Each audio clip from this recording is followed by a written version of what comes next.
श्रीमद् भागवत गीता में भगवान कृष्ण के द्वारा रणभूमि में अर्जुन को उपदेश दिए गए हैं। गीता की बातें मनुष्य को सही तरह से जीवन जीने का रास्ता दिखाती हैं। गीता के उपदेश हमें धर्म के मार्ग पर चलते हुए अच्छे कर्म करने की शिक्षा देते हैं। महाभारत में युद्ध भूमि में खड़े अर्जुन और कृष्ण के बीच के संवाद से हर मनुष्य को प्रेरणा लेनी चाहिए। आइए आज हम आपको श्री कृष्ण द्वारा अर्जुन को सुनाए गए गीता सार सुनाते हैं। क्यों व्यर्थ की चिंता करते हो? किससे व्यर्थ डरते हो? कौन तुम्हें मार सकता है? आत्मा ना पैदा होती है न मरती है। जो हुआ वह अच्छा हुआ, जो हो रहा है वह अच्छा हो रहा है, जो होगा वह भी अच्छा होगा। तुम्हारा क्या गया जो तुम रोते हो?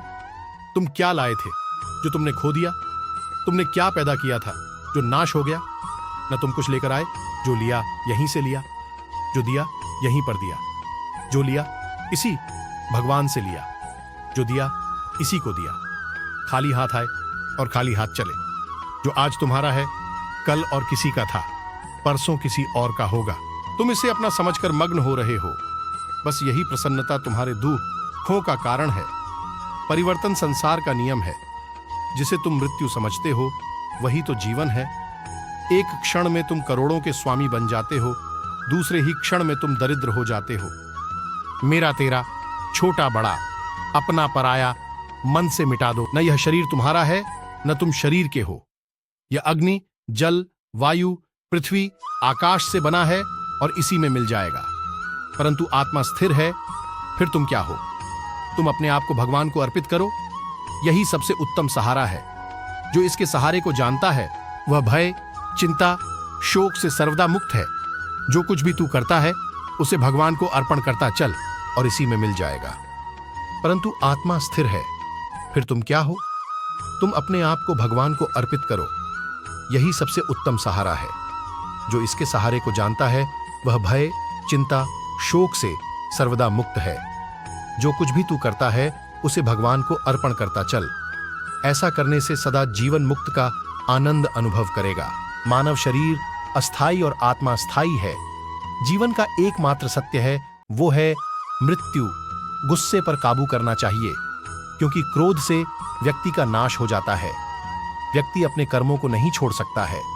जो ज्ञानी व्यक्ति ज्ञान और कर्म को एक रूप में देखता है उसी का नजरिया सही है। इंसान को अपने मन को काबू में रखना चाहिए। मनुष्य को पहले खुद का आकलन करना चाहिए और खुद की क्षमता को जानना चाहिए। खुद पर पूरा भरोसा रखें और अपने लक्ष्य को पाने के लिए लगातार प्रयास करें। अच्छे कर्म करें और फल की इच्छा न करें। मनुष्य की इंद्रियों का संयम ही कर्म और ज्ञान का निचौड़ है। तनाव से दूर रहना चाहिए, क्योंकि तनाव इंसान को सफल होने से रोकता है। अपना काम को प्राथमिकता दें और इसे पहले करें। लोक में जितने देवता हैं सब एक ही भगवान की विभूतियां हैं। जो लोग भगवान का सच्चे मन से ध्यान लगाते हैं वह पूर्ण सिद्ध योगी माने जाते हैं। अपने काम को मन लगाकर करें और अपने काम में खुशी खोजें। किसी भी तरह की अधिकता इंसान के लिए बन सकती है बड़ा खतरा। दूसरी की भलाई पर ध्यान दे, सिर्फ अपना मतलब नहीं साधे। ईश्वर हमेशा मनुष्य का साथ देता है। संदेह की आदत इंसान के दुख का कारण बनती है। आप कितने भी अच्छे कर्म कर लो, लेकिन समाज आपके बुरे कार्यों को ही सदैव याद रखता है। इसलिए लोग क्या कहेंगे यह सोचने से बेहतर है कि आप अपना कर्म करें। जन्म लेने वाले के लिए मृत्यु उसी प्रकार निश्चित है जितना कि मरने वाले के लिए जन्म लेना।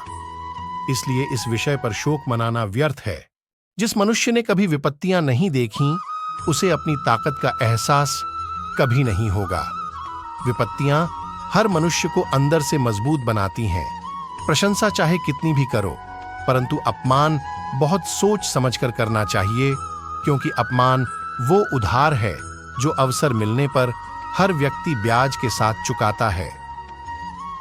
गीता में कहा गया है कि क्रोध से भ्रम उत्पन्न होता है, जिससे बुद्धि व्यग्र हो जाती है। भ्रमित मनुष्य अपने मार्ग से भटक जाता है। तब सारे तर्कों का नाश हो जाता है, जिसके कारण मनुष्य का पतन हो जाता है। इसलिए हमें अपने क्रोध पर नियंत्रण रखना चाहिए।